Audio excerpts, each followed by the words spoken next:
तो वहाँ से डेट ऑफ बर्थ वाला कंसेप्ट आ जाता है कि अम्लधर्मी होगी, क्षारधर्मी होगी। तो मैं एक दिन किसी दिन आपको बता भी दूंगी कि अम्लधर्मी प्रकृति कब होती है, क्षारधर्मी प्रकृति कब होती है। और उसमें क्या होता है कि वहाँ से फिर आपको आयुर्वेद में मेडिसिन डिसाइड करने में बहुत ज़्यादा सहूलियत हो जाती है, सबसे बड़ी बात है। तो मेडिसिन के डिसीजन के लिए बहुत ज़्यादा ज़रूरी चीज़ होती है कि हमें ये पता चले कि अम्लधर्मी प्रकृति है, क्षारधर्मी। जैसे अम्लधर्मी प्रकृति का जो होता है फरवरी, मार्च, अप्रैल और मई में जो लोग पैदा होते हैं, अकॉर्डिंग टू पंचभौतिक जो है, पंचभौतिक में चीज़ें आती हैं, तो वहाँ पर अम्लधर्मी प्रकृति होती है। मतलब आपका फरवरी हो गया, मार्च हो गया, अप्रैल हो गया और मई हो गया। तो फरवरी, अप्रैल, मार्च, अप्रैल में फरवरी से सेकंड मंथ से शुरू कर दिया अप टू 5th मंथ तक जो आपका है वो पूरा अम्लधर्मी प्रकृति है। और क्षारधर्मी जो प्रकृति है वो आपकी अक्टूबर, नवंबर, दिसंबर, जनवरी है। तो अक्टूबर से यानी कि 10वें महीने से शुरू करोगे, अक्टूबर, नवंबर, दिसंबर, जनवरी, ठीक है। तो 10 से लेकर के पूरा 1 तक, तो अक्टूबर, नवंबर, दिसंबर, जनवरी, ये 4 महीने जो हैं वो आपके क्षारधर्मी प्रकृति हो गया। और फरवरी से आपने शुरू किया था मई तक वो आपकी अम्लधर्मी प्रकृति थी। और जून, जुलाई, अगस्त, सितंबर जो है वो आपकी उभयधर्मी प्रकृति है ना। तो अम्लधर्मी कौन सी हुई? अम्लधर्मी जो आपकी हुई थी वो मार्च, अप्रैल, मई तक जा रही थी ना, फरवरी से लेकर शुरू करके। तो दूसरे महीने से लेकर 5वें महीने मतलब सेकंड भी इंक्लूड है और आपका 5th भी इंक्लूड है। तो फरवरी, मार्च, अप्रैल और मई ये अम्लधर्मी प्रकृति थी। और फरवरी से पहले जो है अक्टूबर से लेकर के जनवरी तक वो आपकी क्षारधर्मी प्रकृति थी। और मई के आगे जो जून, जुलाई, अगस्त, सितंबर थी उभयधर्मी प्रकृति थी। तो अम्लधर्मी प्रकृति मतलब जो अम्लधर्मी के टाइम में पैदा होते हैं, मीन्स एनवायरनमेंट में आप समझो अम्लधर्मिता ज़्यादा बढ़ी होती है तो उनके अंदर उस तरह की डिसीज़ होती हैं और उसी तरीके से हमको मेडिसिन का सिलेक्शन करना पड़ता है। उसी तरह जो क्षारधर्मी प्रकृति में होंगे मतलब उनके अंदर उष्णता ज़्यादा होगी, तो उष्णता वाली ज़्यादा होगी तो पित्त शामक चिकित्सा करनी पड़ेगी, तो उस हिसाब से मेडिसिन का सिलेक्शन होता है। उसी तरीके से उभयधर्मी प्रकृति का भी सिलेक्शन करना पड़ता है। जैसे वहाँ पर मैं एक एग्जांपल आपको और बताऊंगी जिससे शायद आपको ज़्यादा अच्छे समझ में आए। जब आपके पास पेशेंट किसी भी पेन का आ रहा है, जैसे नी पेन का आया, शोल्डर पेन का या कुछ आया, तो आप ये तुरंत पूछो कि आपके राइट में पेन है कि लेफ्ट में।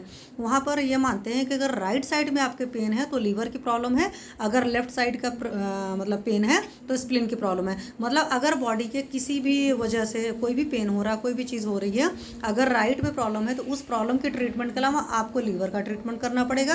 अगर लेफ्ट साइड में प्रॉब्लम है तो उस केस में उस प्रॉब्लम की ट्रीटमेंट के अलावा आपको स्प्लीन की ट्रीटमेंट करना पड़ेगा, या लीवर को फोकस करके मेडिसिन चलानी पड़ेंगी या स्प्लीन को फोकस करके मेडिसिन चलानी पड़ेंगी। यहीं पर एक चीज़ और मैं करूँगी, जैसे पांचभौतिक मैंने सीखा हुआ तो वहाँ से मैं आपको बता देती हूँ। नॉर्मली जब आप लोग गायनी में रहते हो तो गायनी में तो सिंपली पीए करते हैं या पी भी करते हैं, लेकिन जब आप सेकंड प्रॉप में डायग्नोसिस वगैरह पढ़ना शुरू करते हो तो वहाँ पर आपको परकसन वगैरह सिखाया जाता है अलग अलग तरीके से। तो यहाँ पर इसी तरीके से यहाँ पर भी एक तरीके से पर एब्डोमिनल एग्जामिनेशन है, उसको आयुर्वेद के हिसाब से बोलते हैं उदर परीक्षण। तो उस उदर परीक्षण में ये चीज़ होता है कि जब आप परकसन करते हो पीए करने के बाद में, पहले तो पीए करने से टेंडरनेस वगैरह आपको पता ही अच्छी तरीके से पता चल जाती है कि कौन सा रीज़न टेंडर है कौन सा नहीं है। उसके बाद जब आप परकसन करते हो ना तो परकसन से आपको पता चल जाता है कि यहाँ पर जो साउंड मिल रहा है वो आकाशीय नाद है कि ये क्या बोलते हैं पृथ्वी वाला घन नाद है। आकाशीय नाद मतलब वहाँ पर कहाँ पर भी हॉलो होता है तो साउंड के साथ में आपको पता है ना कि जहाँ पर भी हॉलो रहेगा वहाँ पर आवाज़ गूंजेगी। तो उस तरीके से वहाँ पर पंचभौतिक में एक चीज़ मानते हैं कि 5 महाभूत हैं तो बीच में अग्नि बैलेंस करती, आकाश वायु एक तरफ है और पृथ्वी और जल एक तरफ है। तो पृथ्वी और जल जहाँ पर अधिकता होगी वहाँ पर घन नाद आएगा और जहाँ पर आकाश है हॉलो है तो वहाँ पर आवाज़ तेज सुनाई देगी। तो आप उस हिसाब से ट्रीटमेंट कर सकते हो कि यहाँ पर हॉलो साउंड आ रहा है कि डल साउंड आ रहा है। तो वहाँ से भी आप मेडिसिन को बहुत अच्छे से डिफाइन कर सकते हो, मेडिसिन को समझ सकते हो, आप उनकी डाइट बता सकते हो, सारी चीज़ें बता सकते हो। अब कुछ चीज़ें ऐसी हैं जो कि आपकी घन ही होनी चाहिए, जैसे कोई भी ऑर्गन है, लिवर है, स्प्लीन है, अधिकतर थोड़े से घन होते हैं लेकिन बहुत ज़्यादा घन नहीं होना चाहिए लगभग। तो ये चीज़ आपको कब आएगी? जब आप बहुत सारे पेशेंट्स का परकसन करोगे तब समझ में आएगा। 1 या 2 से नहीं होता है, वो तभी समझ में आता है जब बहुत ही बिल्कुल क्लियर, क्रिस्टल क्लियर डिफरेंट होता है। कुछ लोग का खुद से ज़्यादा ही रेजोनेटिंग साउंड मिलता है, हद से ज़्यादा डल साउंड मिलता है, तो उनकी बात अलग होती है। बट बीच का जो साउंड होता है डिफ्रेंशिएशन करना होता है। तो वहाँ पर क्या आता है कि जितने पेशेंट्स का करोगे, तो मैं यही कहती हूँ अगर आपको शुरुआत में नहीं भी समझ में आता तो भी पेशेंट का पीए करो, परकसन करो। जैसे मैं अपने बहुत सारे पेशेंट्स के आप लोग को नॉर्मल भी सेशन में बताया होगा कि मैं करती हूँ और मैं पेशेंट को बोलती हूँ कि आपको ये तकलीफ है, तो मैं जब ट्रीटमेंट करती हूँ तो उस ट्रीटमेंट में उस तरह की मेडिसिन चलाती हूँ। जैसे अभी एक मेरा पेशेंट था उसको मैंने देखा कि ब्लैडर वाले रीजन मतलब कि नाभि के आसपास, खास करके नाभि के नीचे टेंडरनेस थी हल्का सा, और मैंने जब किया तो मुझे वहाँ पर चीज़ सही नहीं लगी, वहाँ पर एक अलग टाइप की हार्डनेस थी। तो पक्का सी बात है उस पेशेंट को फिर मैंने भी चंद्रप्रभा बट्टी दी है, कुछ टाइम बाद हो सकता है गुप्तरात गुकुल चलाऊँ या कुछ इसी तरह की मेडिसिन जो आपके ब्लैडर रीजन पर या किडनी के रीजन पर काम करती हैं। साथ में मैंने उसको अपीडेक स्नेक के फॉर्मेट में शतावरी घृत दिया हुआ है। तो इस तरह की कुछ ना कुछ मेडिकेशंस आपको देनी पड़ेंगे उस रीज़न को समझ करके। तो डेट ऑफ बर्थ का आपके पास में बहुत ज़्यादा वैल्यू है कि वहाँ से अम्लधर्मी प्रकृति, क्षारधर्मी प्रकृति है, उभयधर्मी प्रकृति है, क्योंकि मेडिसिन के सिलेक्शन में बहुत ज़्यादा फर्क पड़ता है। और सबसे बड़ी बात है ना, उससे जो ट्रीटमेंट करना होता है ना, वो आपका बहुत आसान हो जाता है। ये चीज़ समझने की कोशिश करिए। फिर ऑक्यूपेशन की भी बहुत ज़्यादा वैल्यू है। ऑक्यूपेशन के केस में आप लोग समझते हो आज की डेट में लोग जैसे मोबाइल कंप्यूटर बहुत ज़्यादा यूज़ करते हैं तो उनको आइज़ की प्रॉब्लम बहुत ज़्यादा आती है। दूसरी बात है कंप्यूटर के सामने जो लोग बहुत ज़्यादा काम करते थे तो बहुत ज़्यादा गर्मी क्रिएट होती है, तो वहाँ से बहुत सारे मतलब in the case of male infertility वगैरह के चांसेस वहाँ से बहुत ज़्यादा बढ़ते हैं, जो आजकल हो रहा है कि इनफर्टिलिटी के हो रहे हैं या इरेक्टाइल डिसफंक्शंस वगैरह वाली प्रॉब्लम आ रही है या मेल पावर वाली प्रॉब्लम आ रही है, इस तरीके से होता है। फिर ऑक्यूपेशनल हजार्ड्स में आपने और भी जगह पढ़ा कि आप कहीं पर भी कोई भी मेल रहता है जहाँ पर बहुत ज़्यादा गर्मी पड़ती है तो सब ऑब्वियस सी बात है कि फ़र्क पड़ता है उसके जेनेटिल्स पर। ठीक है। इन द केस ऑफ और वैसे भी सिंपल सा कि एक सेडेंट्री लाइफस्टाइल है कि वर्किंग है, अच्छे से फिजिकल लेबर कर रहा है कि नहीं है। आपको पता है कि जो लोग सेडेंट्री मतलब लाइफस्टाइल होती है तो उनके अंदर कफ बहुत ज़्यादा बढ़ते हैं, ऊपर से कुछ कुछ खाते पीते रहते हैं। तो एक तरीके से ऑक्यूपेशनल हजार्ड में बहुत सारी चीज़ें आती हैं, इसलिए आपको ऑक्यूपेशन पेशेंट का पता होना चाहिए। ऑक्यूपेशन से ही आपको एक चीज़ और पता चलता है उसका स्ट्रेस वाला हेतु। बहुत सारे ऑक्यूपेशंस ऐसे हैं जहाँ पर टारगेट रिलेटेड काम होते हैं, तो जहाँ पर भी टारगेट रिलेटेड काम होंगे वहाँ पर स्ट्रेस बहुत ज़्यादा होगा, तो उस बात को भी आपको समझना पड़ेगा, है ना पेशेंट के। तो इन सारी चीज़ों को फोकस करिएगा। तो ऑक्यूपेशन ज़रूर पूछिए कि आपकी सेडेंट्री लाइफस्टाइल है, आपकी वर्किंग हो क्या है, कैसे है, ये सारी चीज़ों को आपको अच्छे से ध्यान देना पड़ेगा। चलो कुछ लोग की सेम ज्वाइनिंग है अपने आप, ओके। तो फिर और मैं आपको बताऊं cheap and other complaint with duration. Patient जब कभी भी आपके पास आता है, तो मैंने बहुत छोटा सा बनाया हुआ था, मैं चाहती थी बहुत बड़ा सा बनाना, किसी को भेजना था कि उनको केस टेकिंग करनी थी, तो मैं वहीं से बता रही हूँ। कुछ चीज़ें जो छूटेंगी मैं आपको अलग से एक्सप्लेन कर दूंगी। पेशेंट जब आता है तो ऑब्वियस सी बात है उससे एक चीफ कंप्लेंट तो ज़रूर पूछी जाती है कि आपको मेन समस्या क्या है, और उसके अलावा छोटी मोटी और भी क्या क्या समस्याएं हैं। गैस बनती है, एसिडिटी होता है, कॉन्स्टिपेशन है, डायरिया है, या frequent loose motion and constipation होता है, नींद की तकलीफ कैसी है, स्ट्रेस लेवल कितना है, गुस्सा कितना आता है, सारी चीज़ें। क्योंकि क्रोधात पित्तम होता है तो गुस्सा ज़्यादा आएगा, तो ऑब्वियस सी बात है बीपी वगैरह की, हाइपरटेंशन वगैरह की प्रॉब्लम होगी, ज़्यादा लॉन्ग टर्म का गुस्सा होगा तो हार्ट डिसीज़ वगैरह बहुत सारी चीज़ें, इंडाइजेशन की इशूज़ क्रिएट करेगा, अल्सर वगैरह की प्रॉब्लम बहुत ज़्यादा रहेगी, एसिडिटी की प्रॉब्लम रहेगी। तो ये सब सारे अभी मैंने एक पिछला लेक्चर लिया था और फेसबुक लाइव सेशन ही था जो संडे का, तो उसमें मैंने डाला हुआ, तो इमोशंस के मैंने डाले हुए कि किस वजह से, किस इमोशन से क्या चीज़ होता है, तो वो अपने दिमाग में रखिए कि भय की वजह से क्या होता है, चिंता की वजह से क्या होता है, निराशा की वजह से क्या होता है, वो सारी चीज़ें एक एक पेशेंट से पूछिए कि आपको क्या है तकलीफ। क्योंकि स्ट्रेस मतलब समझ लो कि हर बीमारी का एक मेन आज की डेट में कंप्लेंट होता है। तो वो चीज़ है। सुबह कब उठता है आप लोग को मैंने हमेशा बताया है कि सूर्योदय के बाद अगर उठता है तो दिवाशयन में काउंट होता है। इसी तरीके से हाउसवाइफ वगैरह या कुछ लोग ऐसे हैं जो दिन में सोते हैं तो वो भी दिवाशयन में हो गया, वो तो है ही, मतलब सुबह वाला भी है, सूर्योदय के बाद है। और रात में कितने बजे सोता है, क्योंकि रात्रि जागरण अगर करेगा तो वात पित्त का प्रकोप होता है, अगर दिवाशयन करता है तो कफ का प्रकोप होता है। तो सूर्योदय के बाद उठेंगे तो पक्का सी बात है आमज व्याधियाँ ज़्यादा होंगी, कफज विकार ज़्यादा होंगे, या संतर्पण हो जाएगा पेशेंट के अंदर, तो वहाँ से आप गाइड कर सकते हैं। और रात को जागेगा तो वात पित्त का प्रकोप होगा। तो एक तरीके से कुछ लोग वात पित्त और कफ तीनों का प्रकोप ऐसे कराते हैं कि रात में देर रात सोते हैं और सुबह देर उठते हैं। ठीक है, तो उनकी एक तरीके से समझो तो आप त्रिदोषज हो जाते हैं, तीनों दोष कुपित हो जाते हैं। और जब भी त्रिदोषज व्याधि हो जाती है तो हमारे आयुर्वेद तुरंत असाध्यावस्था इंडिकेट करना शुरू करता है। आपने देखा होगा मेजॉरिटी केसेस में, तो प्लीज़ इस बात का ख्याल रखिए।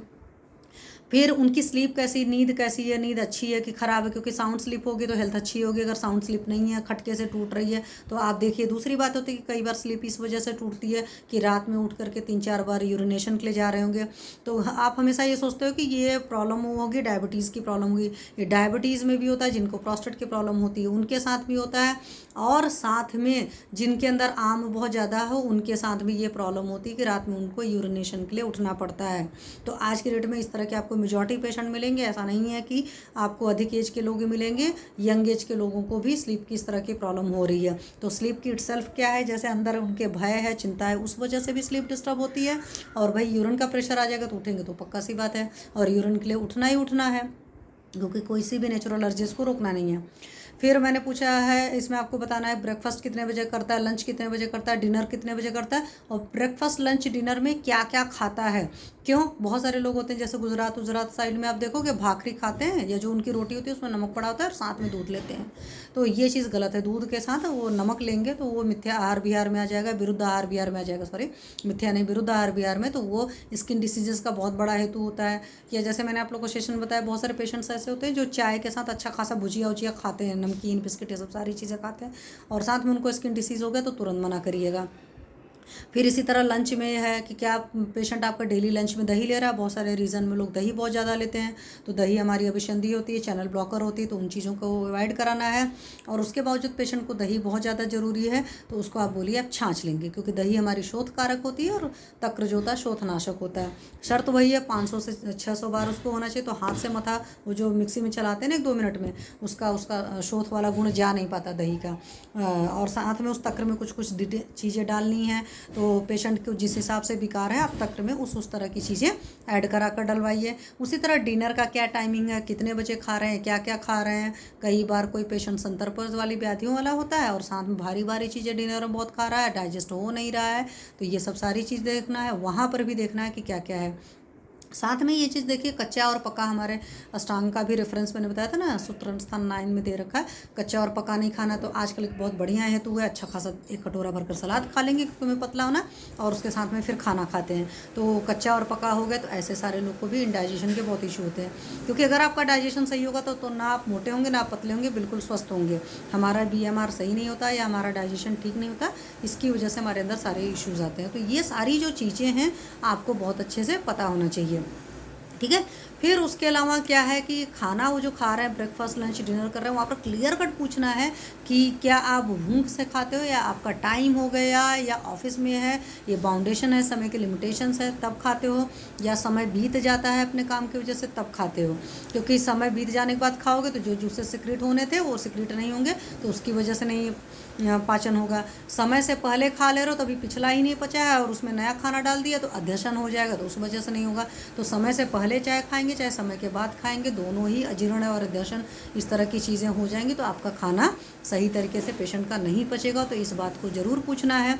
बहुत सारे लोग बड़े गर्व से कहते हैं कि मैं टाइम से खाना खाता हूँ, टाइम से नहीं चलता। टाइम से अगर आपकी बॉडी इतनी मतलब बैलेंस्ड है कि उसको टाइम से भूख लगता है तो ओके, लेकिन अगर भूख के खाते हो तो हमारे यहाँ जीर्ण में आ जाएगा, अध्यशन में आ जाएगा और फिर प्रॉब्लम हो जाएगी, ठीक है। तो इस चीज़ को ज़रूर पूछेंगे। उसी तरह खाने के साथ पानी पीते हो कि नहीं पीते हो, खाने से पहले कितना पानी पीते हो। कुछ लोगों को रहता है ना मुझे बड़ा मोटा हो जाना तो खाना ज़्यादा नहीं खाऊंगा, तो पहले 2-3 गिलास पानी पी लेंगे खाने से पहले, तो आपको पता है खाने से पहले पानी नहीं पीना होता है। कुछ लोग खाने के बाद बहुत ज़्यादा पानी पीते हैं, कुछ लोग खाने के साथ बहुत ज़्यादा पानी पीते हैं। ना खाने के पहले बहुत पीना है, ना खाने के बाद बहुत पीना, ना खाने के साथ बहुत ज़्यादा पीना है, थोड़ा थोड़ा पीना। हमारे यहाँ जल का नियम है, साथ में जल का नियम हो रहा है कि जितना प्यास लगे उतना पीना है। और कुछ ऐसी बीमारियां हैं जिसमें पानी कम पिया जाता है, जैसे आपका प्रमेह होता है, उसमें कम पानी पीने के लिए अपने शास्त्र में कहा गया। पीनस मतलब जुकाम जब हुआ होता है उसमें कम पानी पीने के लिए बोला जाता है। आई डिसीज़ वगैरह होती है, तो कुछ कुछ इसी तरह की चीज़ें होती हैं। वरना हम ASR बढ़ा है तो हम पेशेंट को बोल देते हैं भाई ढेर सारा पानी पियो। आज की डेट में आपको पता है कि आयुर्वेद कहता है अधिक पानी आप पीते हैं तो उसकी वजह से अग्निमांद होता है, और अग्निमांद जब होगा तो बीमारियां होंगी ही।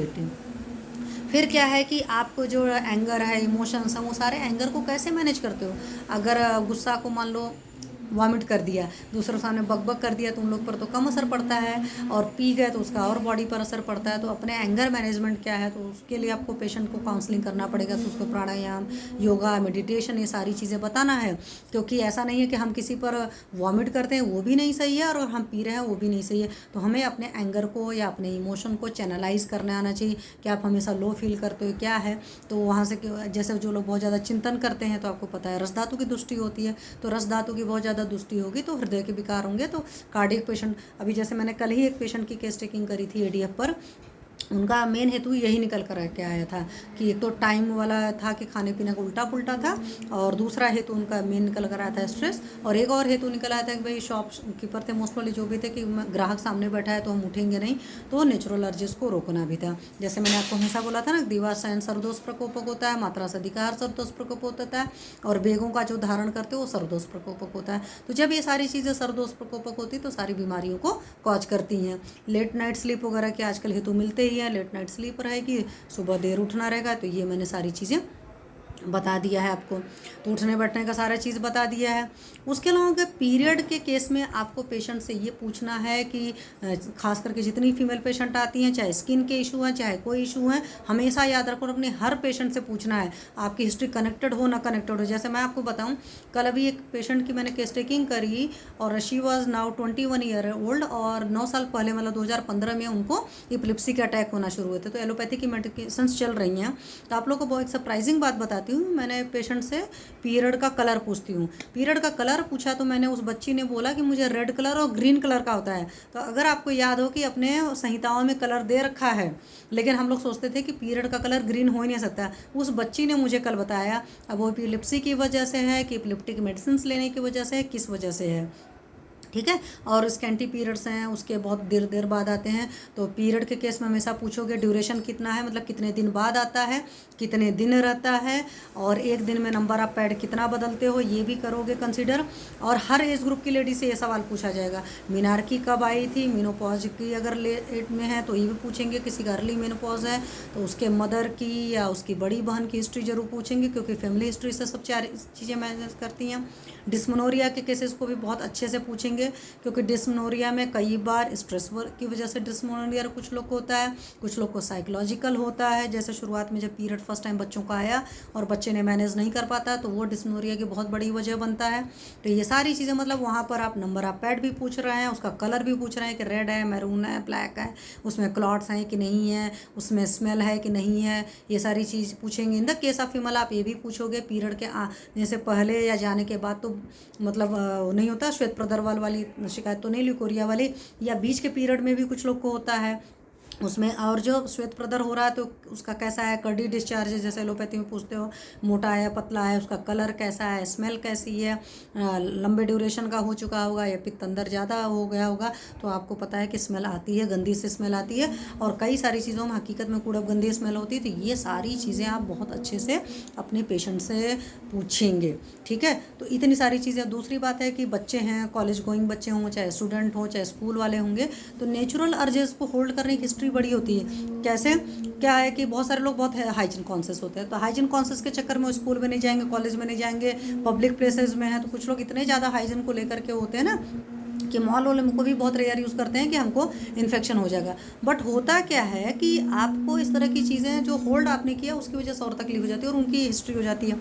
In the case of female आप नेचुरल अर्जेस को होल्डिंग मानोगे ही मानोगे। क्यों, बहुत सारी लेडीज़ कहीं बाहर हैं, कुछ और वजहों से होता है, और ख़ास करके किचन में काम करने वाले, खासकर हमारी एज की लेडीज़ या इससे अधिक एज की लेडीज़ की सब्जी पका रहे हैं तो जल न जाए, या कोई और काम कर रहे हैं उसकी इमरजेंसी है, घर वालों को खुश करने के चक्कर में वो अपने नेचुरल अर्जेस को उनको रोकने की आदत पड़ जाती है। फिर क्या होता है, नेचुरल अर्जेस को रोकने की जब आदत हमको पड़ जाती है तो जो हमारे सिग्नल्स आते हैं वो थोड़े से वीक टाइप के सिग्नल आते हैं आज के। और दूसरी बात और बता दूं मैं आपको, जिसकी शरीर जितना बीमार होता है उसके अंदर उतने जो सिग्नल होते हैं वीक कंडीशन में आते हैं, तो वो लोग काफ़ी होल्ड करने की आदत सीख जाते हैं। चाहे यूरिन का प्रेशर है, चाहे स्टूल का प्रेशर है, चाहे छींक आ रही है, कुछ लोग सोफिस्टिकेटेड के चक्कर में जमाई भी आती है तो उसको भी रोकते हैं। आंसू का बेग बहुत सारे लोग रोकते हैं कि मैं रो दूंगा तो दुनिया मुझे बड़ा कमज़ोर समझेगी, तो इसलिए रोते नहीं हैं। तो जो भी आपने अपने नवान बेगान धारणीय अध्याय में जितने बेग पढ़े हैं, नेचुरल जितने शारीरिक बेग हैं, उनको पता है कि आपको रोकना नहीं है और मानसिक बेगों को बेवजह नहीं उगाड़ना है। तो बेगान न धारियत न उदीरियत वाला कंसेप्ट है अपने आयुर्वेद का कि बेगों को बलात् मतलब निकालना भी नहीं है और बलपूर्वक रोकना भी नहीं। तो ये सारी केस टेकिंग जो है पेशेंट से बहुत अच्छे से करेंगे। पेशेंट के अंदर और भी कोई तकलीफ है, और भी कोई फीलिंग है इमोशन के लेवल पर, तो उसकी काउंसलिंग करेंगे। क्या ओवर थॉट वगैरह की प्रॉब्लम है या इस तरह की बहुत सारी चीज़ों की तकलीफ है, तो ये सब जो सारी चीज़ें हैं आपको पेशेंट से बहुत अच्छे से पूछने की ज़रूरत है, ठीक है। हाँ जी।